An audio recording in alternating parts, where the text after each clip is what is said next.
Hi viewers, welcome back to ஆயுதம் அறிவோம். சமீபத்தில் நம்ம Indian military Pinaka mark 3 120 kilometre range வேரியண்ட்டுக்கான ட்ரையல்ஸை ஸ்கெடியூல் பண்ணியிருக்காங்க. இந்த மீன் டைம் இந்த வெர்ஷனை வாங்குறதுக்கான ப்ரொக்யூர்மெண்ட் இப்போ இனிஷியேட் பண்ணியிருக்காங்க. சுமார் 2500 கோடி ரூபாயை இதற்காக அலோகேட் செஞ்சிருக்காங்க நம்ம இந்தியன் ஆர்மி. சப்போஸ் இந்த ட்ரையல் சக்ஸஸ்ஃபுல்லாக கம்ப்ளீட் ஆகி இதை ப்ரொக்யூர் பண்ணி நம்ம இந்திய எல்லை ஓரத்தில் it maybe LAC or LOC நம்ம இந்தியன் ஆர்மியில் டெப்ளாய் பண்ணிட்டாங்கன்னா எல்லை ஓரத்தில் இப்போ இருக்கும் கதை அப்படிங்கிறது அப்படியே முழுமையாக மாற இருக்கு. இதை இந்தியன் ஆர்மி எப்படி மாத்த போறாங்க, இந்த பினாக்கா மார்க் 3 மிசைல் இதை எப்படி மாத்தும் அப்படிங்கறது தான் இன்னைக்கான காணொலியில நீங்க பார்த்து தெரிஞ்சுக்க போறீங்க. இதற்கு எதிராக சீனா கிட்டயும் ஈக்குவலண்டான MBRS multiple barrel rocket launcher system அப்படிங்கிறது இருக்கு.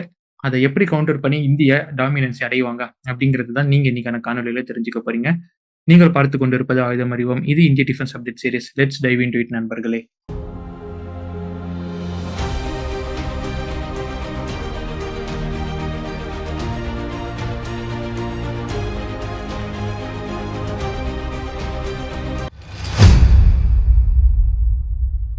Pinaka multiple barrel rocket launching system அப்படிங்கிறது சொல்றதுக்கோ இல்லை பார்க்கறதுக்கோ இது ஒரு மிசைல் சிஸ்டம் மாதிரி இல்லை லான்ச்சிங் சிஸ்டம் மாதிரி இருக்கலாம். ஆனால் இது ஒரு ஆர்டிலரி சிஸ்டம் தான். ஆஸ் யூஷுவல் டோடு ஆர்டிலரிலாம் எப்படி இருக்கும் அதே மாதிரி ஒரு ஆர்டிலரி சிஸ்டம் தான். என்ன டிஃப்ரென்ஸ்? இதில் ராக்கெட் சிஸ்டம்ஸ் இருக்கும், கைடடுக்காக கைடன்ஸ் சிஸ்டம் இருக்கும், ஜிபிஎஸ் மாதிரியான சிஸ்டம்ஸ் இருக்கும், அண்ட் மெனியூவரிங்காக ஃபின்ஸ் இருக்கும். இதெல்லாமே பொருத்தப்பட்ட நவீன காலத்து ஆர்டிலரி சிஸ்டம் அப்படின்னு சொல்லலாம், இல்லை ஆர்டிலரி செல்ஸ் அப்படின்னு சொல்லலாம். கூடவே இந்த பினாக்கா MBRS அப்படிங்கிறது இந்த ட்ரக் செட்டப்போட இருக்கு பாருங்க, அதுதான் பினாக்கா MBRS அப்படிங்கிறது இல்லை. அதுல ஜஸ்ட் மிசைல் மாதிரி ஒன்று காமிச்சிருப்பாங்க பாருங்களேன், நீங்க போட்டோல பார்த்தா தெரியும். அந்த மிசைல்ஸ் தான் MBRS, அதுதான் பினாக்கா. இந்த ட்ரக் அப்படிங்கிறது ஜஸ்ட் ஒரு லான்ச்சர் தான். இந்தியா இப்போ எத்தனை பினாக்கா சிஸ்டம் எது மாதிரியான சிஸ்டம்ஸ் எல்லாம் வச்சிருக்காங்க அப்படின்னு பார்த்தீங்கன்னா 2 வேரியன்ட் வச்சிருக்காங்க. 45 கிலோமீட்டர் வரை போகக்கூடிய பினாக்கா அன்கைடட் MBRS, இது மார்க் 1 அப்படின்னு சொல்லுவாங்க. இதே மாதிரி மார்க் 2 வேரியன்ட் இதுல இருந்து சக்சஸரா டெவலப் பண்ணது அப் டு 80 கிலோமீட்டர்ஸ் போகக்கூடியது கைடட் வெர்ஷன். இது பினாக்கா கைடட் 80 கிலோமீட்டர் ரேஞ்ச் வெர்ஷனா மார்க் 2 அப்படின்னு சொல்லுவோம். இப்போதைக்கு நம்ம இந்தியன் ஆர்மி எல்லை ஓரங்களில் இந்த 2 வெர்ஷனை தான் டெப்ளாய் பண்ணியிருக்கிறாங்க ஃபார் சேச்சுரேஷன் அட்டாக். இது போக டோடு ஆர்டிலரிஸ் அண்ட் மேனுவல் ஆர்டிலரிஸ் இது மாதிரியான சிஸ்டம்ஸ் எல்லாமே ஆஸ் யூஷுவல் எல்லை ஓரங்களை நம்ம டெப்ளாய் பண்ணியிருக்கோம். பட் இந்த நார்மல் ஆர்டிலரிக்கும் இந்த பினாக்காவின் ஆர்டிலரிக்கு என்ன வித்தியாசம் அப்படின்னு பார்த்தோம்னா ரேட் ஆஃப் ஃபயர் தான். பினாக்கா MBRS அப்படிங்கிறது 12 ஆர்டிலரி செல்ஸ்களை வெறும் 44 செகண்ட்ஸ்ல லான்ச் பண்ணக்கூடியது.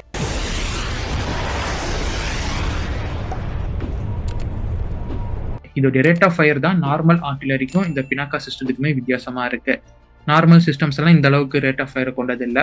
இது போக நாம ரஷ்யா கிட்ட இருந்து ஸ்மிச் அப்படிங்கிற rocket launching system, almost Pinaka மாதிரியான ராக்கெட் லான்ச்சிங் சிஸ்டம் தான். என்ன இப்போ இருக்கும் பினாக்கா 214 மில்லிமீட்டர் ஆர்டிலரி செல்ஸை லான்ச் பண்ணக்கூடியதாக இருக்கும். இந்த ஸ்மிச் அப்படிங்கிறது 300 மில்லிமீட்டர் ஆர்டிலரி சிஸ்டம்ஸாக இருக்கு. பெரிய அளவுக்கு வார்ஹெட் வித்தியாசம் இதெல்லாம் இருக்கு. ஸ்மிச் 130 கிலோமீட்டர் வரைக்கும் போகும், ஆனால் நம்ம பினாக்கா அப்படிங்கிறது அப் டு 80 கிலோமீட்டர்ஸ். இதுதான் வித்தியாசம். இதை நம்ம ரஷ்யா கிட்ட இருந்து வாங்கி LACல சைனாவுக்கு எதிராக நம்ம டெப்ளாய் பண்ணியிருக்கிறோம். ரொம்ப லேட்டஸ்டா கல்வான் கிளாஷ் அப்பவும் நம்ம சீனாக்கு எதிராக இதை நம்ம டெப்ளாய் பண்ணியிருந்தோம் ஸ்மிச் அப்படிங்கிறது. நம்மளுடைய ஆர்டிலரி சிஸ்டம்ஸ் பினாக்காஸ் அண்ட் ஸ்மெச் எல்லாம் வச்சு எதிரிகளுக்கு எதிராக அரௌண்ட் 90 கிலோமீட்டர் தான். பாகிஸ்தானுக்கு எதிராக 90 கிலோமீட்டர் வரம்புக்குள்ளேயும் சீனாக்கு எதிராக 90 கிலோமீட்டர் வரம்புக்குள்ளேயும் தான் நம்மளோட சேச்சுரேஷன் அட்டாக்கை நம்ம பண்ண முடியும் சக்சஸ்ஃபுல்லா. ஆனா நம்ம எதிரிகள் பாகிஸ்தான் மற்றும் சீனானது நமக்கு எதிராக பியாண்ட் 90 கிலோமீட்டர்ஸ் லைக் 100 கிலோமீட்டர், 110, 130 இத்தனை கிலோமீட்டர் வர, மேக்சிமம் 130 கிலோமீட்டர் வரம்பு வர நம்ம எல்லைக்குள்ள அவங்க நல்ல சேச்சுரேஷன் அட்டாக்கா பண்ண முடியும். இதற்காக பாகிஸ்தான் பயன்படுத்துவது சீனா கிட்ட இருந்து வாங்கி டெப்ளாய் பண்ணியிருக்கோம் A100 அப்படிங்கிற MBRS சிஸ்டமும், சீனா ஆஸ் யூஷுவலா வச்சிருக்கிற PHL-03 அப்படிங்கிற MBRS சிஸ்டமும் தான் இதற்கு அவங்க பயன்படுத்துறாங்க. பாசிபிளி நமக்கு எதிராக டெப்ளாய் பண்ணியிருக்கும் சிஸ்டம்ஸ் அப்படிங்கிறது இதுவாக தான் இருக்கு. இதை வச்சு இவங்கனால நமக்கு எதிராக கவர் பண்ண முடியும். இப்ப head to head artillery strikes 2 நாட்டுக்கும் இடையே நடக்குது அப்படின்னா நாம ஆர்டிலரியை வச்சு அவனுடைய 90 கிலோமீட்டர் வர பாசிபிளா நம்ம சேச்சுரேஷன் அட்டாக்கா பண்ண முடியும். நம்மளுடைய வரம்புங்கிறது அவ்வளோவா தான் இருக்கும். ஆனா அவன் நமக்கு எதிராக சேச்சுரேஷன் அட்டாக் பண்றானா நம்மளுடைய வரம்புல இருந்து வெளியில வச்சு, அதாவது ஒரு உள்ள ஒரு 100 கிலோமீட்டர் 120 கிலோமீட்டர்ல வச்சு அவன் சேச்சுரேஷன் ஸ்ட்ரைக்கை பண்றானா நாம அவன் வரம்புக்குள்ள இருப்போம். ஸோ நாம பண்ணும்போது அவன் வரம்புக்குள்ள இருக்க மாட்டான், ஆனா அவன் பண்ணும்போது நாம அவன் வரம்புக்குள்ள இருப்போம். இது மிகப்பெரிய டிராபேக்கா இந்தியாவுக்கு பொறுத்த மட்டிலும் இருந்துச்சு. இதை ஓவர் கம் பண்ணதான் பினாக்கா மார்க் 3 120 கிலோமீட்டர் ரேஞ்ச் அப்படிங்கிற வெர்ஷன் ஆனது உள்ள வருது. இது மாதிரி மிகப்பெரிய டிராபேக் அட்ரஸ் பண்ணணும் அப்படின்னு ஜனவரி 2025 இந்தியன் ஆர்மி சார்பாக 2 வேரியண்ட்டுக்கான ப்ரொபோசல் கொடுக்கப்படுது. பினாக்கா நல்லாவே வேலை செய்யுது. பட் நமக்கு சின்ன கேப் இருக்கு. இந்த கேப்பை க்ளோஸ் பண்றதுக்காக பினாக்கா 120 கிலோமீட்டர் ரேஞ்சு நமக்கு வேணும், பினாக்கா 300 கிலோமீட்டர் ரேஞ்ச் வேணும் அப்படின்னு DRDOக்கு ஒரு ப்ரொபோசல் கொடுக்கப்படுது ஜனவரி 2025. இதை ஃபாலோ பண்ணி DRDO மற்றும் DRDO சப்சிஸ்டம்ஸ் ஒர்க் பண்ண ஆரம்பிக்கிறாங்க. அரௌண்ட் அக்டோபர் மாதம், இதே வருஷம் அக்டோபர் மாசத்துல 120 கிலோமீட்டர் ரேஞ்சுக்கான பினாக்காவின் ப்ரீ ப்ரொடக்ஷன் ஸ்டேஜ் ரெடி ஆகுது. இந்த ப்ரீ ப்ரொடக்ஷனுக்கும் ஆக்சுவல் ப்ரொடக்ஷனுக்கும் என்ன வித்தியாசம்னா, ப்ரீ ப்ரொடக்ஷன்ல பெரிய அளவுக்கு GPS சிஸ்டம்ஸோ இல்லை மெனியூரிங்கான ஃபின்ஸோ எதுவும் பெரிய அளவுக்கு இருக்காது. ஜஸ்ட் ரேஞ்சை கவர் பண்ணுதா அப்படிங்கிற மாதிரியான ஆர்டிலரியை தான் அந்த ப்ரீ ப்ரொடக்ஷன்ல அவங்க உருவாக்குவாங்க. இதை ரிஃபைன் பண்ணி ஃபைன் டியூன் பண்ணி தான் ப்ரொடக்ஷன் ஸ்டேஜில் ஃபின்ஸு GPS எல்லாமே வச்சு பக்கா ஒர்க்கிங் கண்டிஷனில் ஆர்டிலரி சிஸ்டம் இவங்க டெவலப் பண்ணுவாங்க. ஸோ இப்போ அந்த ப்ரீ ப்ரொடக்ஷன் ஸ்டேஜ், அதாவது டெவலப்மெண்ட் ஸ்டேஜ் கம்ப்ளீட் ஆகி ப்ரீ ப்ரொடக்ஷன் ஆர்டிலரி அப்படிங்கிறது தான் ட்ரையல்ஸ்க்கு இப்போ DRDOவால் இந்தியன் ஆர்மிக்கு தரப்பட்டிருக்கு. வெறும் ஒரு வருஷம் டைம் ஸ்பேன்குள்ளேயே ஒரு நியூ வேரியண்ட் DRDO உருவாக்கி ட்ரையல்ஸ்க்கு கொடுக்குறாங்கன்னா பெரிய அளவுக்கு அதில் மாறுதல்கள் எதுவும் இருக்காது. ஜஸ்ட் ரேஞ்சை மட்டும் இவங்க இன்க்ரீஸ் பண்ணியிருப்பாங்க, அவ்வளோதான். பட் அதுவும் ஒரு வகையில் நல்லதாக தான் பார்க்கப்படுது. ஏன்னா வெறும் ரேஞ்சை மட்டும் இவங்க இன்க்ரீஸ் பண்ணி வேற எதையும் சேஞ்ச் பண்ணாமல் இருந்தாங்கன்னா எக்ஸிஸ்டிங் லான்ச்சர்ஸ்ல இருந்தே நம்மளால லான்ச் பண்ண முடியும் அண்ட் டக்குன்னு நம்மளால இம்ப்ளிமெண்ட் பண்ண முடியும். நம்ம சோல்ஜர்ஸ்னால அதை அடாப்ட் பண்ண முடியும். சப்போஸ் பல சேஞ்சஸ் பண்ணி டெவலப் பண்ணி இவங்க இதை கொடுக்குறாங்க அப்படின்னா லான்ச்சர்ஸ் மாறலாம் அண்ட் இதை யூஸ் பண்றதுக்கு சில ட்ரைனிங்ஸ் நம்ம எடுக்க வேண்டியதா இருக்கலாம். பட் அந்த அளவுக்கு எந்த சிரமமும் தேவையில்லை. ஷார்ட் ஸ்பேன்ல இவங்க இதை இன்ட்ரடியூஸ் பண்ணியிருக்காங்கன்னா இமீடியட்டா எதிரிகளுக்கு எதிரான அந்த ஃபயரிங் கேப் அப்படிங்கிறத இதை வச்சு நம்மளால க்ளோஸ் பண்ண முடியும். சப்போஸ் இதை சக்ஸஸ்ஃபுல்லாக நம்ம ட்ரையல்ஸ் பண்ணியாச்சு, அதில் வெற்றி அடைஞ்சாச்சு அண்ட் இந்தியாவும் வாங்கி ப்ரொக்யூர் பண்ணி எல்லையோரங்களை LEC அண்ட் LOCல டெப்ளாய் பண்ணாங்க அப்படின்னா ஆட்டம் கண்டிப்பாக மாறக்கூடியதாக இருக்கும்.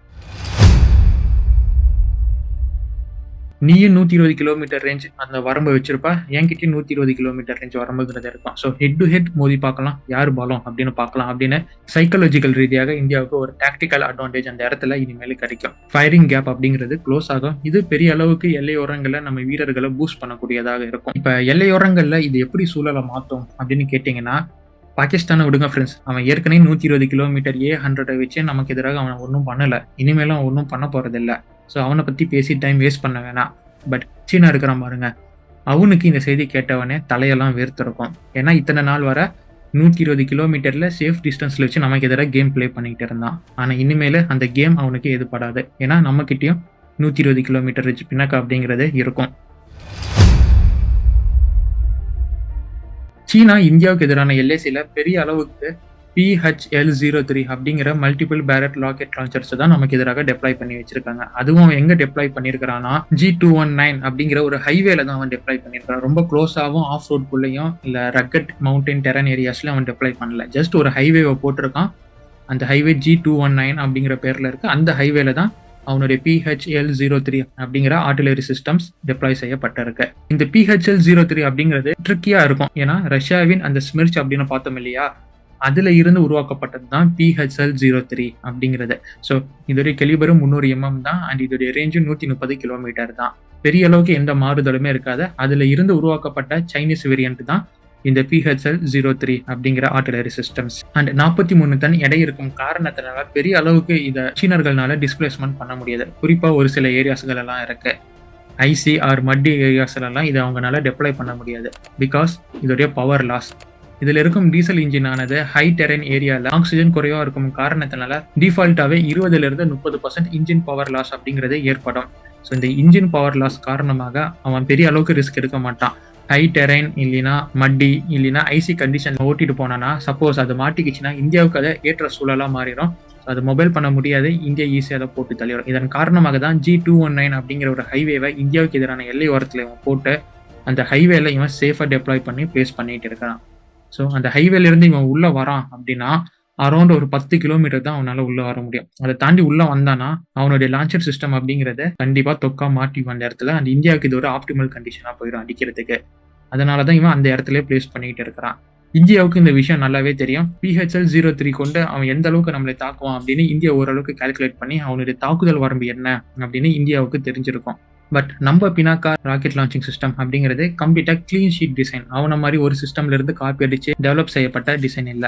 அதிக உயரத்துல அதிக குளிர் பிரதேசத்துல இயங்கக்கூடிய ஒரு அட்டாக் ஹெலிகாப்டரா LCH பிரசாந்த் இருக்கும். அதே மாதிரி தான் இந்த பினாக்காவையும் நம்ம கோல்ட் வெதர் கண்டிஷன்ஸுக்கும் ஹை மவுண்டன் டெரன் கண்டிஷனுக்கும் ஏற்ற மாதிரி அதெல்லாம் கால்குலேட் பண்ணி தான் இதை உருவாக்கியிருக்கோம். Just 25 ton light weight rocket launching system தான் நம்ம பினாக்கா ராக்கெட் லான்ச்சிங் சிஸ்டம் ஆனது. ஸோ அவன் மாதிரி நம்ம மட்டி கண்டிஷன்ஸ்லயோ இல்லை ஐசி கண்டிஷன்ஸ்லயோ ஓட்ட முடியாது அப்படிங்கிற கன்ஸ்ட்ரென்ஸ் எல்லாம் இல்லை. எந்த இடத்துல வேணாலும் பெரும்பாலும் நம்மளால இதை ஓட்டிகிட்டே போக முடியும். அண்ட் ஹை மொபிலைசேஷன் இது நமக்கு கொடுக்கும். ஆஸ் எ ரிசல்ட் எவ்வளோ தூரம் அவனுக்கு எதிராக நம்ம க்ளோஸாக போய் தாக்குதல் நடத்த முடியுமோ அவ்வளோ தூரம் அவனுக்கு க்ளோஸாக நம்ம போய் நம்மளால தாக்குதல் நடத்த முடியும். அண்ட் எவ்வளோக்கு எவ்வளோ அவனுக்கு க்ளோஸாக போகிறோமோ அவ்வளோக்கு அவ்வளோ அவன் நாட்டுக்குள்ள நம்மளோட தாக்குதல் வரம்பு அப்படிங்கிறது இன்க்ரீஸ் ஆகிட்டே இருப்பான். பட் சீனீஸ் இந்த PHL-03 வச்சு பண்ணணும்னா அவன் டோ பண்ணி தான் கொண்டு வந்து பண்ணிட்டு போக முடியும். இது இந்த 2 பேருக்கும் இடையே மிகப்பெரிய வித்தியாசமாக பார்க்கப்படுது.